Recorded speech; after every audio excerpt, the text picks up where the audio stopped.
Welcome to the AICPA Town Hall series, your resource for the latest news and updates on pressing issues facing the accounting profession.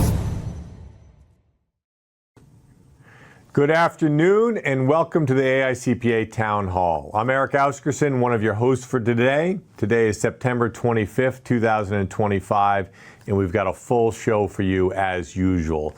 We're going to kick things off with a DC update. A lot going on down in DC, talking about potential shutdown of the government. So Mark Peterson will be walking us through the latest there. We're then going to have an economic update with a town hall regular, Marcy Russell, who's a former chief economist for CNBC and has been guiding us over the past couple of years as we've been navigating these different economic waters.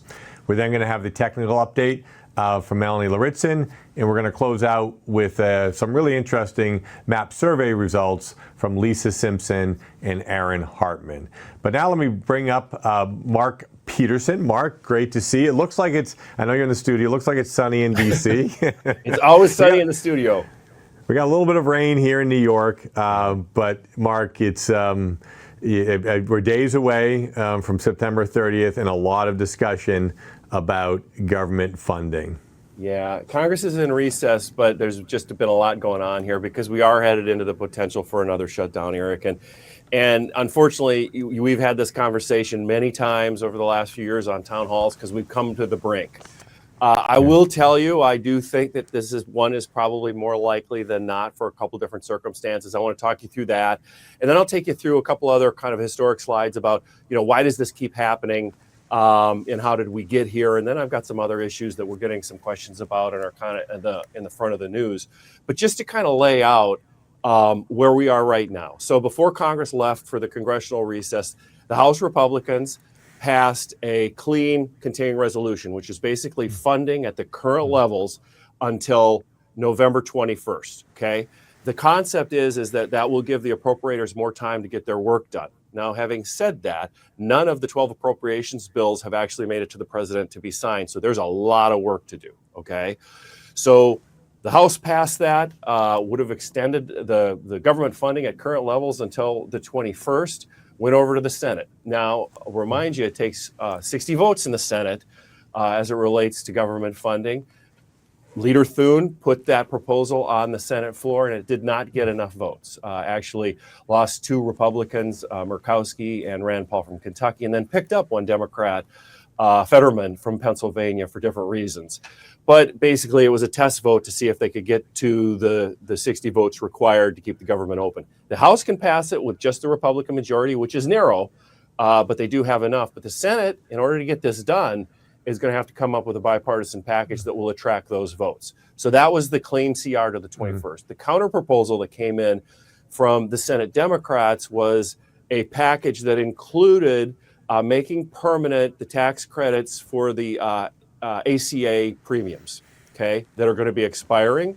Also included in that, putting back in the funds that came out during HR 1, the Bigger Better Bill, related to Medicaid reforms, funding for PBS, and then another issue which would have prohibited the administration and the congressional majority from doing a rescissions package, which basically would unwind spending that Congress has already approved, which can be done with a simple majority. So that package would have cost $1 trillion. It was never going to pass, but that was kind of how the negotiation got set up before they left town. So that's where we are going into next week. If you kind of think about it, there's two camps that they're focused on. The Republicans are basically betting on their platform, which is a clean extension. Let's just move forward at current rates, and we will buy ourselves some time in order to come up with these appropriations deals. Where I think the Democrats are going to focus in the Senate is primarily on the extension of those ACA premium tax credits. So that's kind of how it's setting up. And if you go to the next slide, Eric. You're gonna give us a history lesson here, Mark, going back to 1976.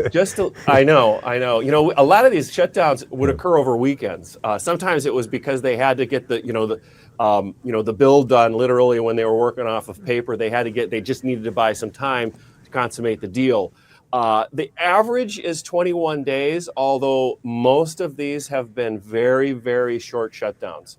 The last one was the longest. I believe it was about 35 days. Now, what's the impact on us? Significant impact on Treasury and the IRS, potentially. The work that we do with the Department of Labor, with the SEC. For those of you that are working with clients that are government contractors, there's an issue there. There's an impact just on taxpayer services like getting your passport and national parks. Having said that, what we're trying to determine, and we're having constant conversations with the tax preparer community, because we're really focused on the IRS with the fall deadlines and implementation of the big bill, about what is this going to look like. And one of the key words in these shutdowns is essential. And so if you're deemed essential, then they keep you from the furlough and you stay on the job. Now, your payment might be deferred, your salary may be deferred, but they keep you on the job. And as a matter of fact, the last time we were close to this, the contingency plan at the IRS was to deem all of the employees essential to keep them on the job in order to continue to process. So although it's a lot of uncertainty and a lot of questions about whether the government will shut down, again, I put it slightly more likely than not, there's questions around what's the real impact. Again, probably the first impact on the profession would be around the IRS tax preparer services, and then what's the length look like? Because it doesn't take a vote to shut it down. We just got to get past Tuesday night, but it does take a vote to open it up. The other new thing that has kind of hit and is in the mix that you're probably reading about, Eric, is this idea of if agencies put together their essential employee lists, then those OMB has said those employees will be subject to potential RIF beyond a furlough, but actually a reduction in force. And so it's really kind of elevating the temperature around the consequences for this. There's a lot of political theater. You kind of hate to be cynical around these things, but it's all about the politics and who takes the blame for the shutdown and who gets credit for their base for advancing their priorities. And Mark, a question coming in, and you kind of answered this a little bit, but just regarding the 10/15 tax deadline, what do you think? How will this be impacted by a potential shutdown? We're discussing contingencies. We're very vocal about the need for contingencies. We always have been related to 10/15 and the fall deadlines. And so, our hope is that the IRS will make the decision and Treasury will make the decision to deem those that are necessary to deal with those deadlines essential, and they'll be there to do the job.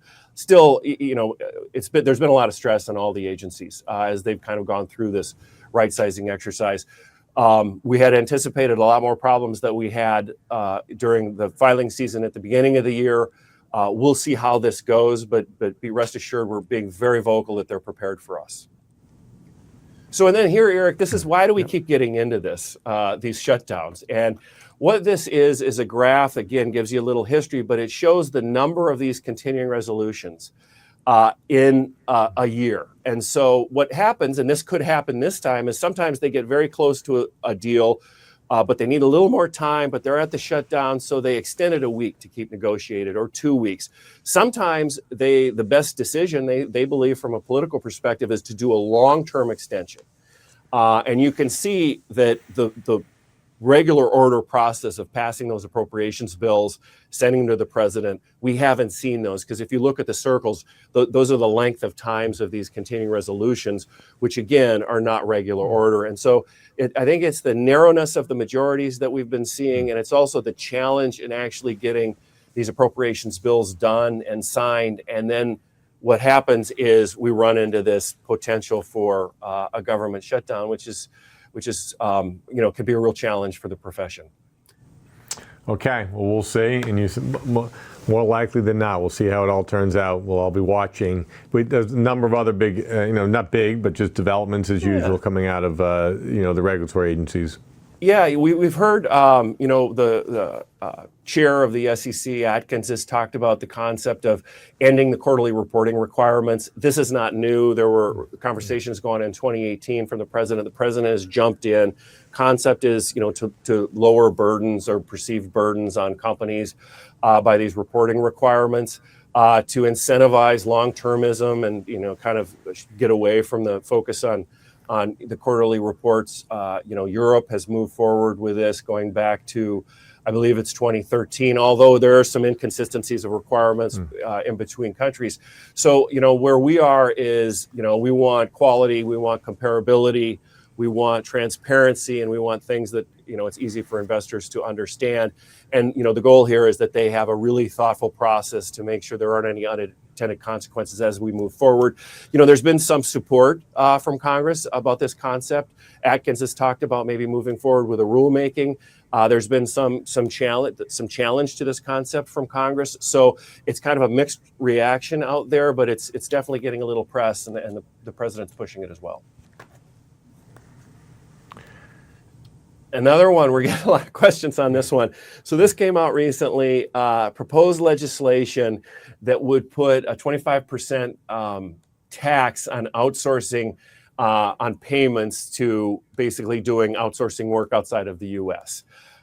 Legislation was proposed. This concept has actually been out there in the past. It's been really focused on call centers. 70% of the impact on a huge part of the impact of the call center issue would be related to India and a handful of countries.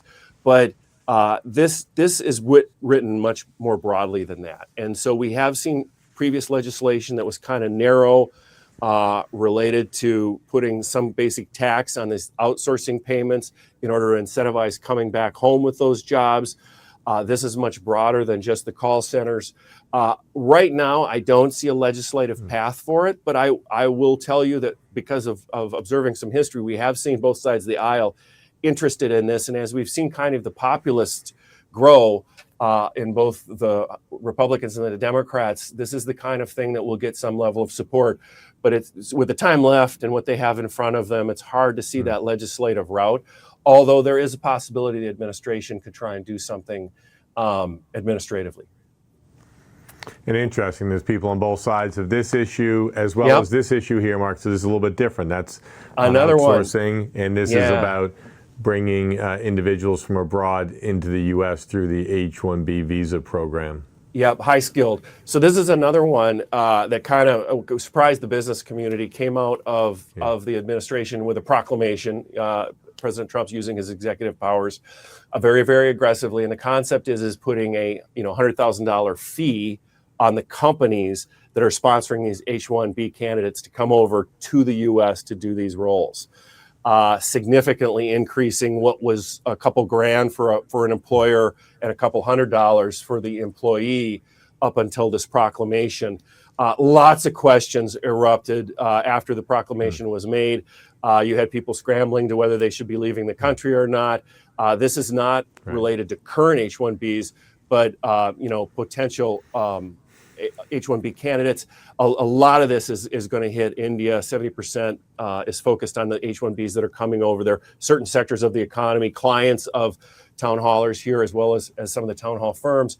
I would anticipate because of the broad impact on the business community, there's definitely going to be legal challenges to this. So we're going to watch how it plays out.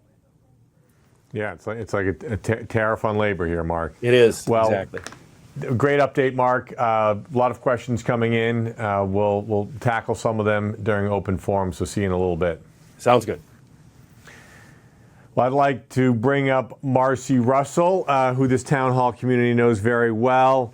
Great to have you with us today. You see Marcy's bio. We're gonna kick things off with a poll to the audience. But welcome, Marcy. How are you doing? I'm doing great today. It's lovely to be here. So we're going to be hitting the items highlighted in this poll. We're asking you which economic factor, so you can push the poll now, if the studio could do that. Thank you. Which economic factor is having the greatest impact on your organization or your clients right now?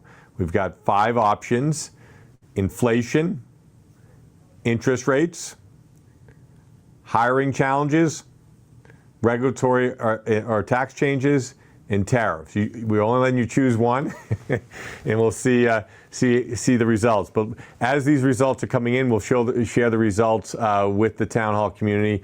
Marcy, I thought we could just kick things off. Well, I'll let you. We can drop the slides here for a second. Just kick things off with you talking about the recent Fed announcement. Sure. Well, I do sometimes wonder if maybe you should have had an all of the above, right? Because when I look at the economy right now, it's kind of an all of the above sort of thing. But let's start with sort of the most recent piece of economic news. And that was that last week, the Federal Reserve lowered the Fed funds target rate by 25 basis points, basically loosening monetary policy for the first time this year.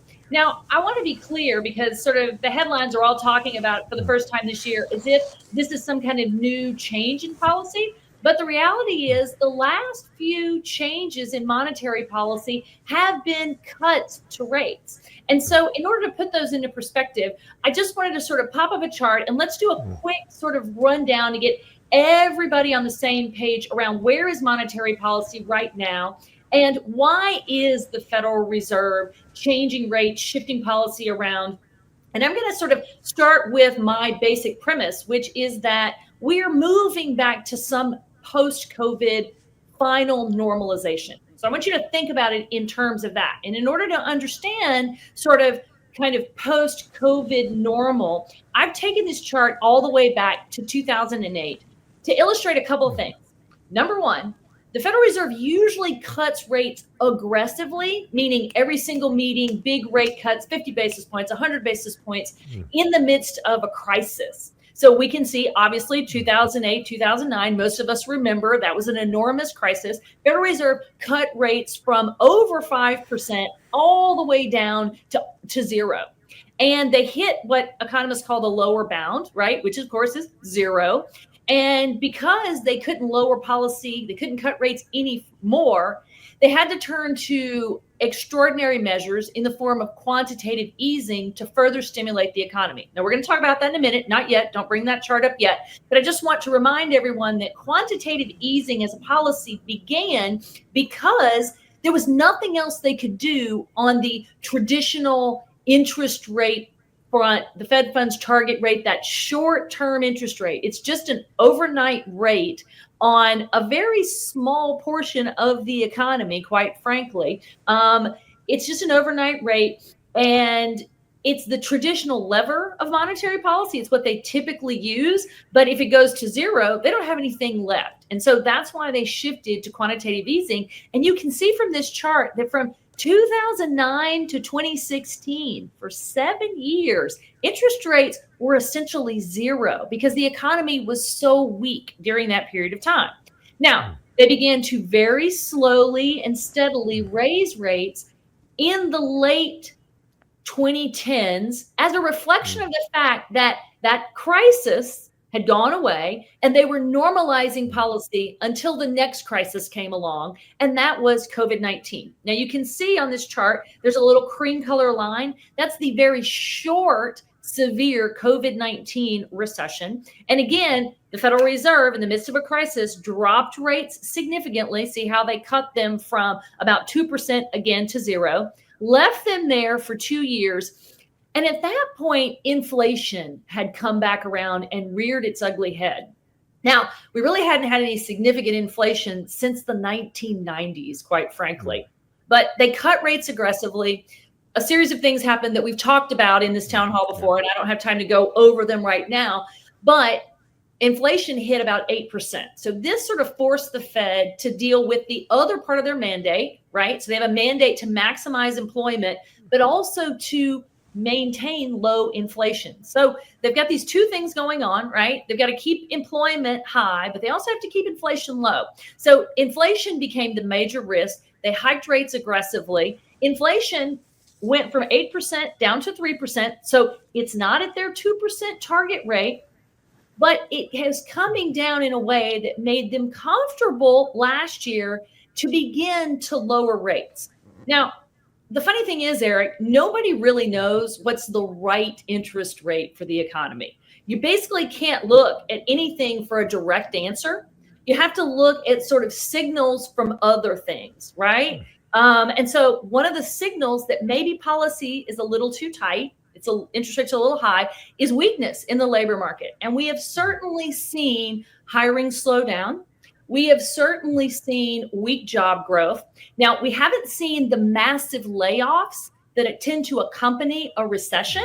So if you look at this chart, right, you can see that we all remember in 2008, we remember during COVID that the Federal Reserve is lowering rates aggressively, and there are millions of jobs that are being lost. That is not the world that we're living in right now. We are seeing employment weakness. It could be because interest rates, monetary policy is a little tight, but it could also be the case that there's all this uncertainty around tariffs, government policy. We just heard a nice, lovely discussion about the potential for another government shutdown. All of this uncertainty makes business people a little more reticent to invest, expand, hire more people. And then ladle on top of that, the uncertainty around what's AI going to do to employment markets. And you have this recipe for really weak labor markets.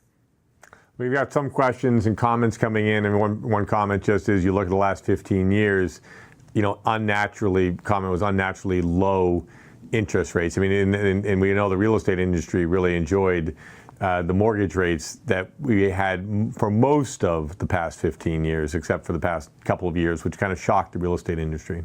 Yeah. And it's absolutely true that most Americans, if they do have a mortgage right now, that mortgage is at less than 4%. So if you are a mortgage holder in America, one of the differences between the US markets and other markets is that we have these really long-term mortgages. Most countries have mortgages where the interest rate fluctuates, sometimes 5 years out, sometimes yearly. And so we have this remarkable stability for mortgage holders built into the market, unless, of course, you were someone who didn't buy, right? Like all of my kids, quite frankly. And now if they do want a mortgage, they're looking at more than 6%. So there's this sort of interesting phenomenon where if you did take out a mortgage, one of the things that I believe is supporting consumer spending is that most people have these long, cheap, stable mortgages that they took out over the last 15 years. Well, Marcy, there are questions coming in about the Fed's balance sheet, and you've got a slide highlighting it. Sure. So I just wanted to remind everyone that as the Federal Reserve sort of shifts around these short-term interest rates, and we really focus on that, we make a big deal out of their meetings, there's also what's going on behind the scenes with their balance sheet that I would argue has just as large an effect on the economy. So as I pointed out, and we saw in the last chart, when they took the Fed funds target rate to zero, they were sort of out of options in the midst of continuing weakness in 2009, 2010, 2011, 2012. So one of the things that they did was they intervened aggressively in treasury markets and into mortgage-backed securities in an effort to push down long-term rates. It was extremely effective, but what it meant was that suddenly their holdings of treasuries doubled, tripled, quadrupled. Now, they were in the process of beginning to draw that down just a little bit when COVID-19 hit again.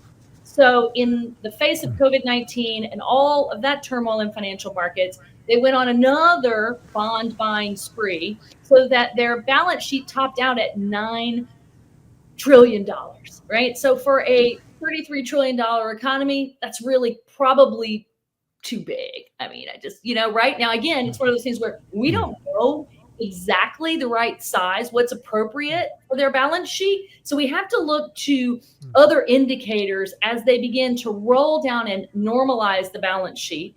Basically, when those treasuries and those mortgage-backed securities, when they expire, they're not buying new ones. That's essentially what it means. And so suddenly we see that their balance sheet and their holdings are trickling down, and basically they won't know when to stop until basically something bad happens. I mean, that's just the easy way to sort of put it. So they're in this sort of tricky spot of waiting to see how much do they need to taper off their holdings before there's stress in markets. Now, probably because the economy is much larger today than it was in 2008, you're not going to see them go back to $1 trillion in holdings. But somewhere between $1 trillion and 8 will settle down into the right space. But that's one of the reasons why, as they've lowered short-term rates, long-term rates have stayed elevated. You haven't seen this corresponding decline in all interest rates. And one of the reasons why is that they are quantitatively tightening in the background, even though they're lowering short-term interest rates. Well, thank you. Great kind of background on kind of where we're at, where we've been, and where we're going related to the Fed. Let's now just bring up we have 2 polls here. Let's first bring up the results. This is results from the last town hall we're going to talk about in a minute. But let's see the poll that we just did here. The results. If you could bring that up. Okay. So you're not pushing it live. They just told me. So Okay. I will. No, I'll let people know what it is. I do have it here in front of me. Okay. The number one item, and we've had a number of questions come in on this, is inflation. So inflation, 30% said that's the top issue. Oh. The number 2 issue is the topic we're going to touch on now, was hiring challenges at 25%. Okay. Number 3, the regulatory and tax.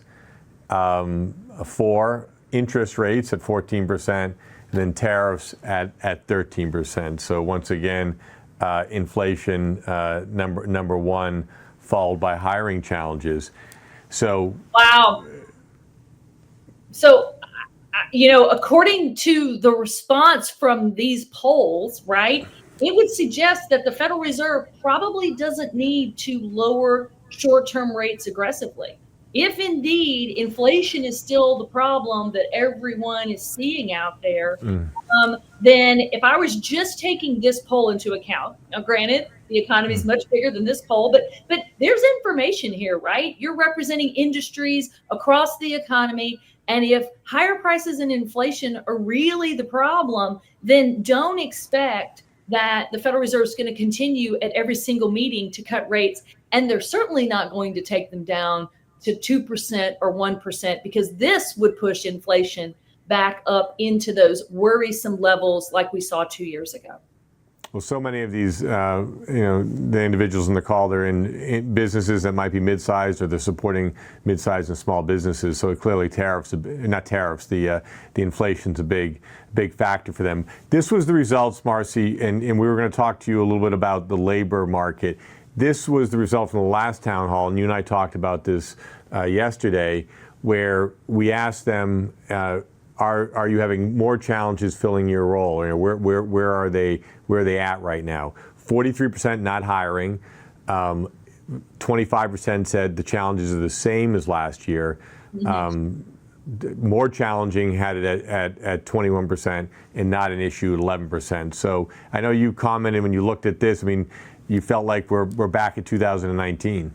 Yeah, that's exactly what I would say. That back sort of what we've become so myopic in sort of how COVID affected labor market. So for 3-4 years, it just felt like, if you had a pulse, get in the door and do the job, right?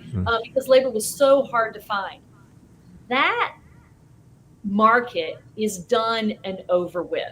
And so I look at this and say, this is what I would kind of expect from a normal economy, a pre-COVID economy, where people, basically, it should not be the case that it's hard to find workers or impossible to fill a position.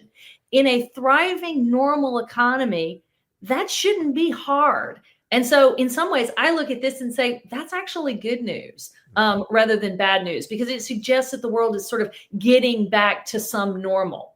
Now, I would also say, too, that this might be the result of people sort of waiting to see how does the economy perform over the next year before I sort of go on a hiring spree. Are tariffs going to be permanent, or are they temporary? Does the government shut down? And most importantly, where are we with artificial intelligence? Am I going to be hiring someone that might be unnecessary in 2 years because the technology is going to change? So all of these things sort of wrap up into a real wait and see kind of environment right now. Well, Marcia, you got a lot of fans here on the town hall, but we have to go to lightning round because we do have some other segments coming up. And on just this kind of final kind of topics to hit, you did hit tariffs a little bit. You know, we've been hearing from a lot of business leaders on both sides about deregulation and how that's having a positive impact on the economy, and then just a little bit about AI investments. Well, I'll tell you, I want to say that all of those are long-term things. So one of the things you and I tend to do is we talk about sort of what's short-term, what's happening right now. But it takes time for deregulation to sort of roll out and affect people's investment decisions. It takes time for AI to sort of roll out and make its sort of real potential known to us. So I think you're looking at one of these years where the economy grows 2 to 2.5%. But as the long term changes and we get more clarity, I think 2026 sort of stacks up to be a really good year for the economy overall. Well, thank you. We had over 100 questions come in. I think some very interesting ones. We're gonna share some of them with you. Look forward to having you back on another town hall sometime soon. Thanks for being with us today, Marcy, and all of your insights. Bye, everybody. Okay, let's bring up Melanie Lauritsen, and that poll that we just took, you know, a lot of good information. I think Marcy Russell found it very informative that the town hall community felt inflation was the #1 issue. And I know you have a question to kick off your segment with, so welcome. We sure do. Thanks for having me back. So we are wondering how the filing season is going for you. And a lot of these questions, and I know you've been asked before, they really are to help establish a benchmark to see what the progress and what the IRS is doing and how they're working with us. So let's go ahead and take a look at that poll or answer it when you can, and that would be fantastic. Okay, Melanie, the poll is pushed out, so the community answer that question as Melanie is reviewing some additional information. Perfect. So let's go ahead and dive in. I already saw lots of questions regarding the mandatory e-payments. And finally, this Tuesday, the IRS did provide some guidance on it. Now, step 1 for the IRS, which does take effect on September 30th, is the paper tax refund checks for individuals. So it means checks from the IRS to individuals. That is step 1 or phase 1. That will be phased out to the extent, of course, that the law permits it. So it means that they're going to deliver the majority of the refunds to individuals by direct deposit, and that accounts for about 93%. Now, they are going to use other options such as prepaid debit cards, digital wallets, and in limited circumstances, paper checks. And I've seen questions coming in about 1041s or people who just don't have the bank and how do they make the payments. Payments are going to come later. Right now, it's just payments from the IRS to the individual taxpayer, which is phase 1. So they also made it clear that the payments to the IRS should continue to file their returns as normally would. And yes, that does include paper checks. And on the slide under the resources, there is a link to IRS payment options, which covers all the various types of payments that they are accepting, which for right now, it is status quo. And they also said that detailed guidance, so addressing electronic payments and refunds for other types of entities and businesses, that should be coming out for the 2025 tax year before the start of the 2026 filing season, so before January-ish timeframe. So for now, again, we have to maintain the status quo. And again, our resources there have been updated to adjust A, and on September 8th, the IRS released the draft of the Schedule 1A, which is called Additional Deductions. And this is the form that will allow taxpayers to, and also the new deductions for seniors. the new deductions for seniors. So instructions weren't included with the draft. So again, we don't have all the information we would like, but we do see some things. So for example, at the top of the form, we do see that they need to calculate your modified adjusted gross income. It also touches base, like if you for the car loans, it's mandatory loan payments or the VIN numbers that need to be put in. So, and then also like what interest has already been deducted on Schedule C, E, and F. So again, we also have a resource to the new Schedule 1A, and we also have a link to the form if you want to take a closer look at it. Okay, let's move on to no tax on tips because proposed regulations did come out. And this past Friday, okay, so that's the draft 1A is what I see on the slides. Okay, perfect. So no tax on tips. This past Friday, the IRS, they issued the proposed regulations where, again, they identified the occupations that are customarily and regularly received through December 21st or December 31st of 2024. Now, we've already seen the unofficial list. But the new proposed regulations actually provides a definition for qualified tips for eligible taxpayers. So they go through this and a couple of things that should be noticed. Now, the first thing is that deduction limit is $25,000 a year, and that is regardless of your filing status. So if you're single, you get up to $25,000. If you're married filing joint, you get up to $25,000. They also said that qualified tips has to be cash or a cash equivalent. So it can be a debit card, credit card. So if you get paid with like a meal or with tickets or digital assets, not going to qualify for you. They also said it had to come directly from the customer, and it has to be voluntary and determined by the payer. And that's really key there. And the payer has to be able to have a choice. Why is that key? So if you go to a restaurant and you see on the menu, like for groups of 8 or more people, there's a mandatory tip of 18%. That 18% tip is not a qualified tip because it's mandatory. It's going to automatically apply and show up on your receipt. Now, we know SSTBs are excluded, but it also should be noted that those who work for a business at an SSTB, those tips also don't qualify. And for self-employed individuals, again, it really comes down to that tip deduction can't push that net income below 0. And also the IRS clarifies that certain illegal activities, and they actually spell it out in the proposed regs are in there as they don't qualify. Now, the proposed regs are 71 pages long, and they actually have some really good examples. So please take a look at those when you have the time to do that. And we also updated some resources for that. So we will be providing more guidance as it comes along. So moving on to Secure 2.0. On September 15th, again, Treasury they issued final regulations, which addresses several of the Secure 2.0 acts related to catch-up contributions.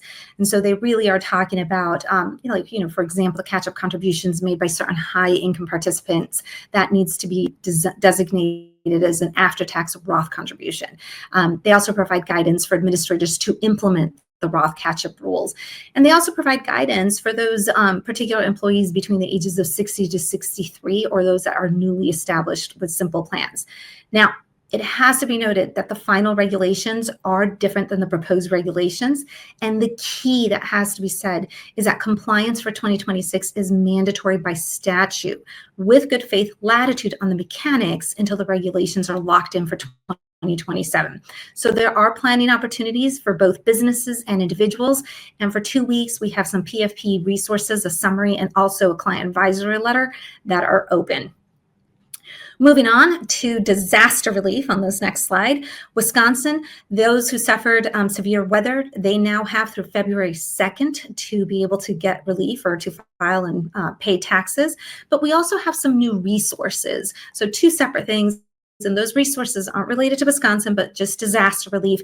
And we have a list of all the comprehensive qualified disasters that were applicable or were under HR 1 that it applies to. And then we also have some FAQs on there. So please take a look at that. Let's hit up this round robin real quickly here because we have lots of information that I want to make you guys aware of. We don't have time for a deep dive, but just to put it on your radar so that you can look into it later. So AICPA provided a new resource on meals and entertainment because that is something that we found in HR 1. The IRS also released a new Form 706. However, you can use the old version of the Form 706 until vendor software supports can come through. Also, the National Taxpayer Advocate, she issued a new blog regarding the struggles that people have to obtain an employer identification number, an EIN. And so she walks people through those struggles and also makes recommendations on how the IRS can modernize that system. Now, regarding the IRS modernization, the Government Accountability Office actually released a report on how the IRS was doing.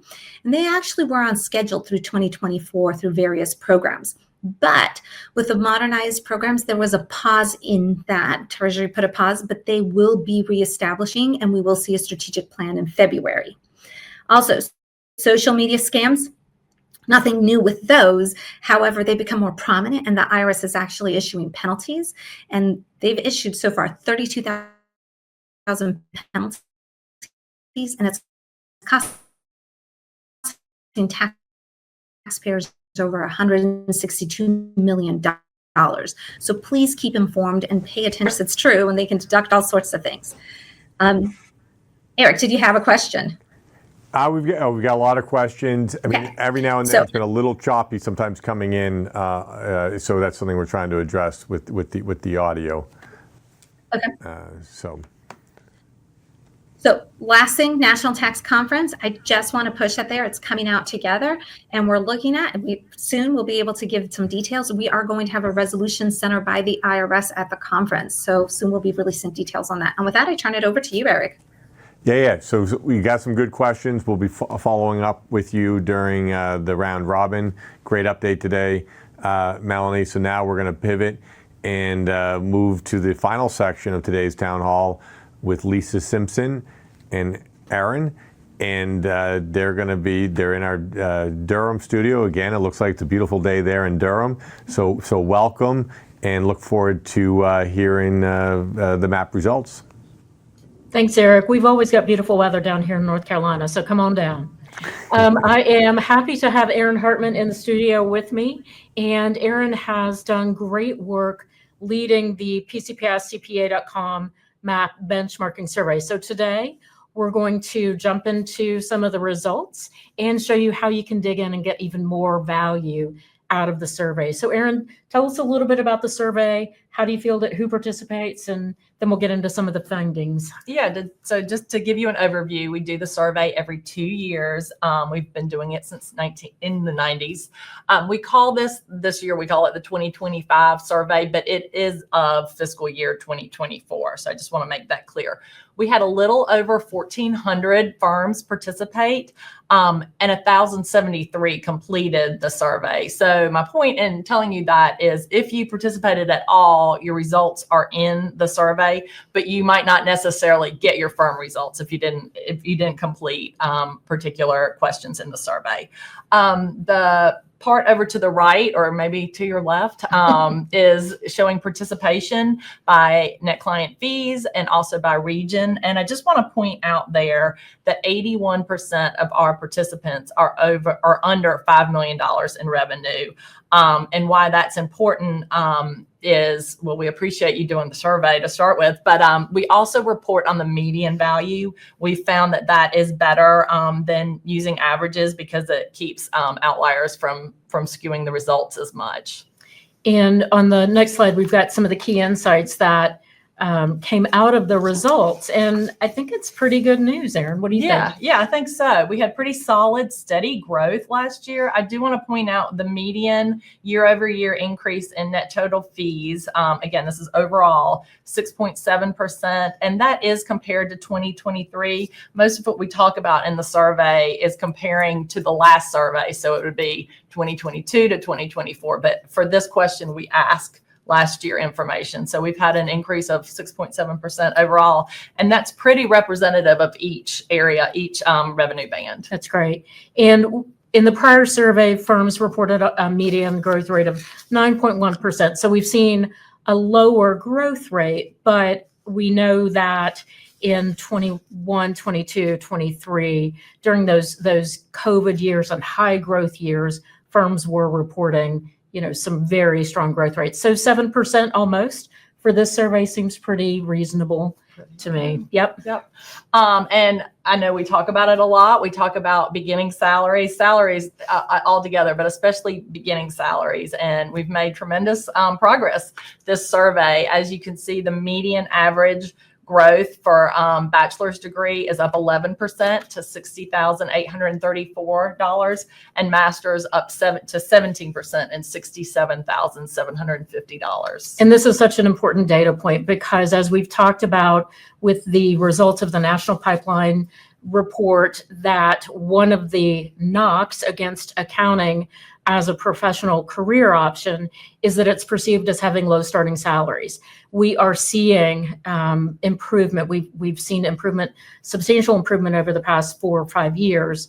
Unfortunately, we're still below some of the other business related starting salaries. But again, this is good growth. It's a good story for us to tell as we're going out into colleges and universities and recruiting for talent. And Erin, I think you mentioned that even the smaller firms in our survey were showing good growth in starting salaries. Yeah, I would say the smallest firms under $5 million showed the highest increases over the last 2 years. So great job. Take a look at those results. Yeah, and another good point is that we look at various positions within the survey, and you were showing that they've all increased over the 2-year period, but you've highlighted that managers. Yeah, managers and senior associates, those like 4 to 7 year range have really increased this period more than any of the other brackets, which is good because last survey they were lagging a little. So we've kind of caught up to get everyone paid. That's great. More and evenly. Again, listening to the data from the National Pipeline Advisory Group, those were a particular inflection point. And as you all know, that's typically when a lot of folks might leave public accounting. So seeing that those positions are being really challenged from a compensation standpoint, again, another a good approach, but always got to keep our eye on that and always got to make sure that we're being competitive. Yeah, and the last thing we really want to point out now is compensation per partner. That's increased around 10%. Net remaining per partner, which is profit per partner before compensation, that increased about 12%, on average at about $253,000. But on the next slide, we'll show you how important it is to really look at all of these data points, and especially this net remaining per partner, where you fall, where your revenue falls. And if you take a look at this, you can see both the net remaining per partner per revenue band, and then also top performers. And our top performers are those, we define that for this survey as those that are in the top 25% of firms that responded on net remaining per partner. So if you've got your median, you've got your upper quartile, your lower quartile, 25%, you're in the top 25%, and 75% of the firms in that revenue band responded below that. So, we kind of look at those as like, that's a point of a success of a firm. Yeah. Is, they're making the most money. So what are you seeing them do differently? Yeah, so what we're seeing them do, a lot of them are leveraging technology more. They're tracking efficiencies more. They're a little more leveraged compared to more employees than partners. They're doing more right sizing of their client base. They're saying no to clients. That's part of it. They're doing a little more CAS advisory services, and they're just doing things faster and newer. And some of the talent augmentation strategies they're utilizing. All of that is music to my ears, and because we've spent a lot of time talking over the past few years about identifying your ideal client and calling out those that don't fit, so that you can run your firm more efficiently, more effectively, more profitably. And along with that, you get the work-life balance benefits of having a more manageable workload. So technology, moving into advisory services, scaling through employee leverage, all of that is great news. And then we've also got some new questions that you asked this year, which I think are really interesting. Yep, for the first time we asked some questions about attitude and action related to AI. 88% of you feel pretty confident or not very concerned about what that's going to look like over the next 3 years. You feel like it'll happen naturally and you're, excited about it. 65% of you are being proactive and open. A few of you are cautious, but basically everybody's pretty much on board, just trying to figure out how to use it to their best advantages. You'll see also firms, we asked how they're planning to use their freed up capacity. A lot of them plan to focus on reducing hours to improve work-life balance and also being able to offer more consulting and advisory services. Yeah, it's, again, things that we talk about in our business model transformation initiative. I know when I talk to practitioners about why they maybe haven't moved into using AI yet, it's almost like analysis paralysis. There's so many great and exciting options out there. They're trying to figure out, where should I start?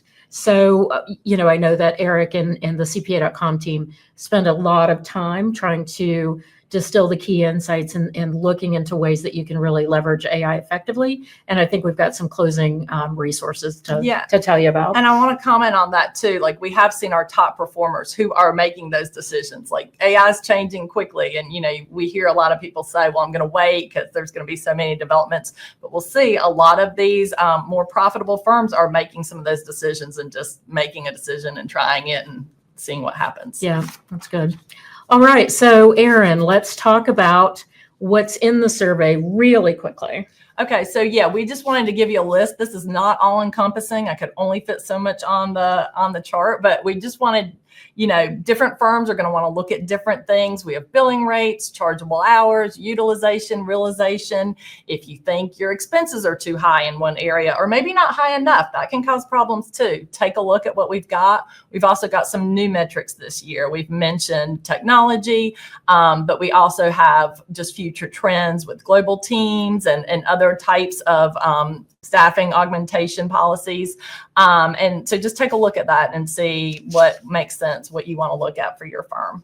All right. So they've gotten their results. They've gotten access to the MAP dynamic platform. Now what? What do they do with the results? It can be overwhelming. It can be overwhelming for sure. But what we think you should do is just take a couple of those, take 2 or 3 of those metrics, take a look at them, decide what you want to focus on this year. We do have resources, transforming your business model resources that can help you with some of those things. Compare yourself to firms of your size. Also compare yourself to top performers. That can help you come up with goals. We'll also have the executive summary coming out at the end of October, and that will give you advice as to, okay, this is an issue for me. What should I do about it? Yeah. So a lot of great stuff is going to come out next. What I love most is getting access to that platform. But let's start with, if you're not a PCPS member, how do you get the results? Yeah. So if you are an AICPA member, you can download the results. We have links on the slide to the national summary and then also the firm size and region results. If you did complete the survey, you have access to the MAP platform. If you are a PCPS member, which is the greatest benefit, you can look at so much information. I mean, you can look at, I want to see all the CPAs in Raleigh, North Carolina. I want to see what all the firms are doing in Houston, Texas. You can drill down that deeply. So if you aren't a PCPS member, but you're interested in doing that, it's not too late. Email us at pcps@aicpa.org and we can get you set up and you can still take advantage of that this year. And I do want to mention, you should have gotten your results on September 8th, but from PCPS. But if you didn't, at 4 o'clock today, so 7 minutes from now, 4 o'clock Eastern time, you should get those results again in your inbox. So please take a look at them. Yeah, and the real value is using those results and digging in and thinking about the metrics that you want to focus in on for the next year. Hey, Eric. Well, Lisa and Aaron, that's very nice of you to release this to the town hall community before you push that email at 4 o'clock. So thank you. That was a great update. A lot of valuable information, and benchmarking is so important. This high-level benchmarking, and then we're doing a lot of benchmarking in areas like client accounting services and audit and tax as well. So thanks for that update, and we're going to now move into open forum. And Lisa, since you've been busy doing that update, I'll start off with the first question. Melanie, a lot of questions that came in related to your very informative tax and Other technical update. One question that came in was related to the Secure, a couple times came into the Secure Act 2.0, was what is the effective date for the high income earners that require them to have to move into using the Roth for catch-up? For catch-up. So all the details, it's complicated. It's not as simple and straightforward as it was. And keep in mind, it was meant for those that were 60 to 63 years old. Eric, I didn't catch the exact question that you asked for. The effective date. What's the effective date for the requirement that you have to be doing the catch-up contributions via Roth? Via Roth. Okay, so it does kick off in 2026. And then it becomes even more firm in 2027 as far as how you have to follow through the implementation for it. But it does kick off in 2026. All right, and that's something we can give more information on the newsletter. One other question, and then Lisa, I'll let you hop in, was related to the qualifying for the tips. Someone said they heard you say only cash qualify for tips. I think what you were stating was so just maybe clarify that. Because I do know you made the point about if it was a required tip on a credit card bill, that didn't qualify. But is it only cash? No, so cash and cash equivalent. Okay. Cash, so like a credit card, a debit card, there are some tokens that work for it. Those would work, yeah. The thing I thought was interesting about the tips definition is like, I was at a group dinner last night and there were 8 of us. So there's a mandatory 20% charge, and that doesn't qualify as a tip according to this new definition. Nope. I just thought that was really an interesting carve out. And Aaron, or Melanie, I know you mentioned that because the customer didn't have a choice. Right. So if they were given a choice of 18 or 20% and there was an option, then it would have become a qualified deductible tip. Yeah. And other questions are just about overtime and how that will, comments here of how is that going to be managed via the software. It's not going to be on the W-2. What will be the documentation process for highlighting the overtime? So the W-2, and I did see the question come in, for 2025 is not changing. Let me be very clear on that. But moving forward, they are looking at other adjustments, and that becomes more of a payroll question. And how do you adjust and account for that? And we haven't seen the guidance on that. And again, a lot of nuances in that definition of what overtime wages are eligible for this carve out. So I think that the payroll companies are going to have a lot of reporting work that they need to be doing between now and issuing W-2s next year. Even though it's not going to be a separate box on the W-2, reporting is still going to need to be factored in.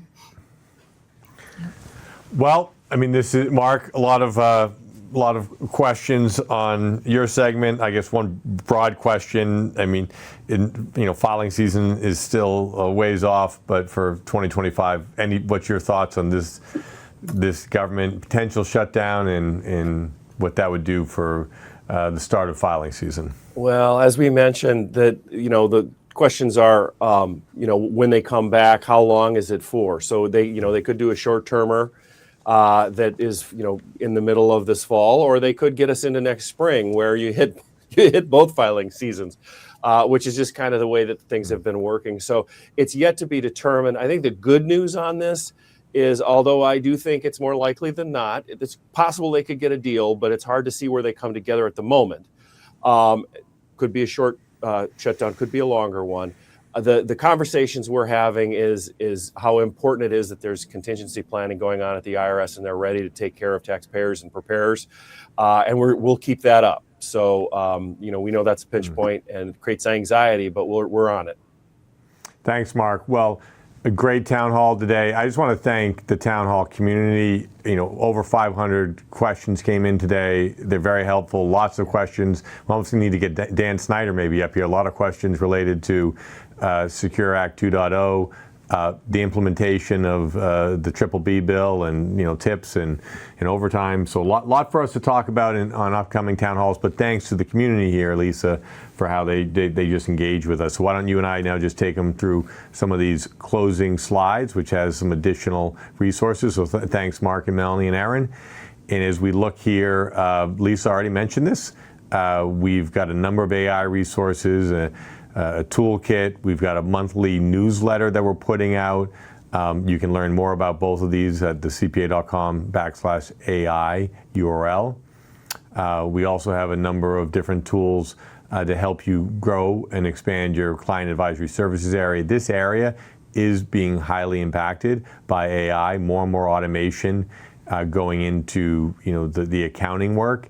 That's utilized when you're doing outsourced accounting services or client accounting services, as well as helping with the advisory elements, the FP&A, and the analysis.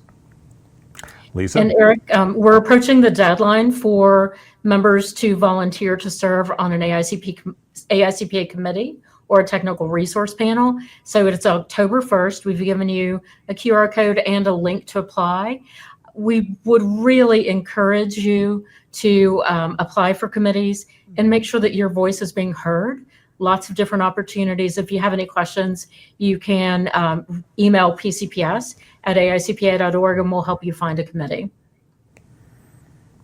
Here's outline. Go ahead. Oh, sorry. Yeah. Aaron and I talked a little bit about our Transforming Your Business model, and these are the upcoming webcasts that we have to focus in on each of the 5 core pillars. And Digital CPA, you're all well aware of that, information on how to register. And here's the next, the town halls for the remainder of the year. We'll be back together on October 9th.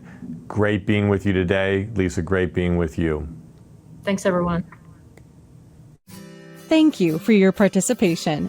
You can also subscribe to the AICPA Town Hall series on your favorite podcast platform, as well as watch archives on YouTube and find resources at cpa.com/townhall. Tune in for live broadcasts Thursdays at 3 p.m. Eastern Time.